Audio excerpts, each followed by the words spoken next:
ఎందుకు తీసుకొచ్చాయి?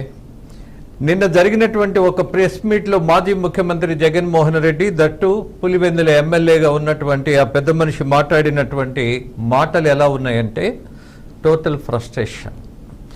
రాజకీయాల్లో చిన్న పరిణామాన్ని కూడా తట్టుకోలేనటువంటి పరిస్థితి ఉంటే ఇలాంటి ఇబ్బందులే ఒక మానసికమైన రుగ్మతకి గురయ్యే అవకాశం ఉంటుంది.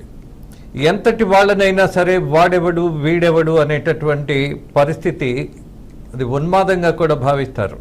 సమ్ టైమ్స్ ఇలా ఏదైనా ఒక అసంతృప్తి ఉంటే there is a way to express your unrest or whatever you feel. But ఇక్కడ కనపడింది రాజకీయంలో ఎవరు పర్మనెంట్గా శత్రువులు ఉండరు, మిత్రులు ఉండరు. మరి అలాంటి మెచ్యూరిటీని మనం మనసులో పెట్టుకొని చేసేటటువంటి వ్యాఖ్యలు చేయాలి. పోనీ డిఐజీ కోయా ప్రవీణ్ ఈయనకేమైనా రాజకీయ ప్రత్యర్థ కాదే. మరి ఒక ఐపీఎస్ అధికారిని పట్టుకొని వాడెవడు అనేటటువంటి దుస్సాహసం, అలాగే బ్యాడ్ కల్చర్ ఎందుకు? ఫ్రస్ట్రేషన్.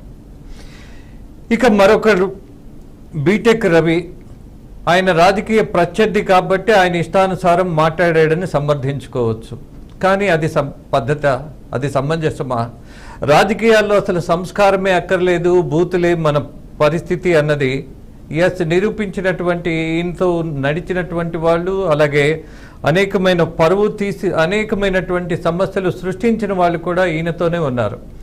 ఇప్పుడు అర్థమవుతోంది పూర్తిగా అసలు వీళ్ళని ఇలా మాట్లాడించింది జగన్మోహన్ రెడ్డి అన్నటువంటిది ఒక స్పష్టత వచ్చేసింది. ఆఫ్టర్ ఆల్ జెడ్పీటీసీ ఎన్నికలలో 2 సీట్లలో కొంచెం పరిణామం రాగానే, కొద్దిగా వ్యతిరేక ఫలితం చూడగానే ఎందుకు ఇలాంటి పరిస్థితి రాజకీయాల్లో ఉంటే కొంత సహనం పెంచుకోకపోతే మళ్ళీ రాజకీయాల్లో మనుగడ సాగించేటటువంటి అవకాశం ఉంటుందా? ఉండదు.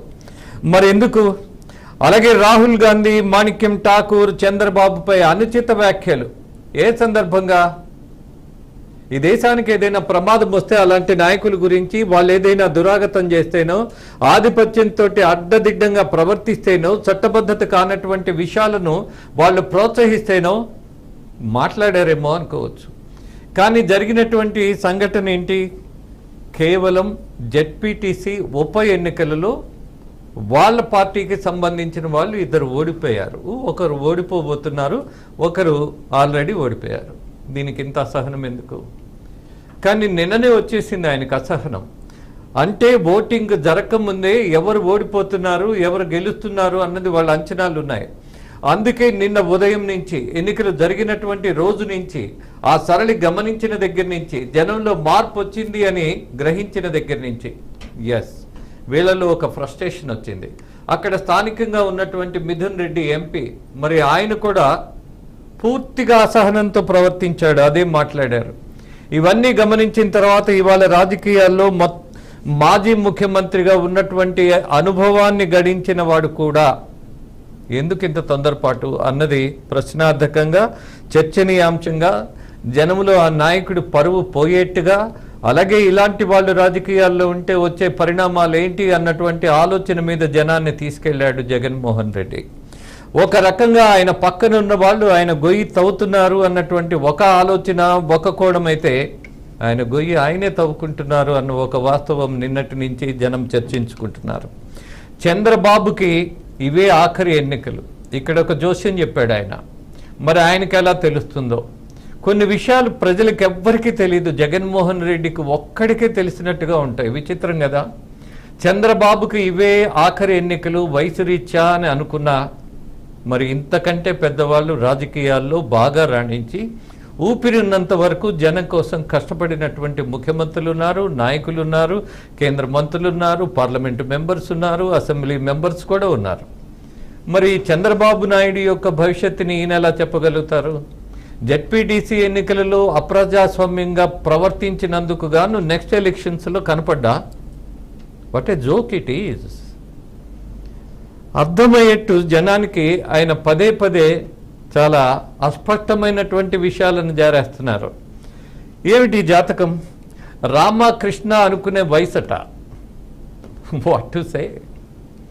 మీకంటే వేగంగా పరిగెత్తగలిగినటువంటి శక్తిమంతుడిగా ఇవాళ 75 ఏళ్ల మీరు వృద్ధుడు అంటున్నారే, ఆయనే పరిగెత్తున్నాడు, మీకు ఓపిక లేదు. మీరు ఒక 10 కిలోమీటర్లు వెళ్ళాలంటే మీకు హెలికాప్టర్ కావాలి మిస్టర్ జగన్మోహన్ రెడ్డి. మీరు ఆయన ఆపినప్పుడు ఎన్ని కిలోమీటర్లు నడిచి వెళ్ళాడో మీరు చూశారు కదా, అందుకే మీకు భయం పట్టుకుంది కదా.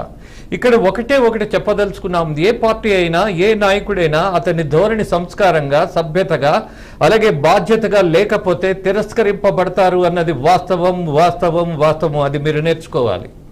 అలాగే మీకు పాఠాలు చెప్పడానికి మీడియా కూడా లేదు. ఎవరున్నారు? కృష్ణ. ఎస్, దీని మీద కృష్ణ కూడా అప్డేట్ ఇవ్వడానికి సిద్ధంగా ఉన్నారు. ఎస్ కృష్ణ, కడప నుంచి మా ప్రతినిధి కృష్ణ లైన్లో ఉన్నారు. Any update mister Krishna? ఏదైతే ఈ యొక్క పులివెందుల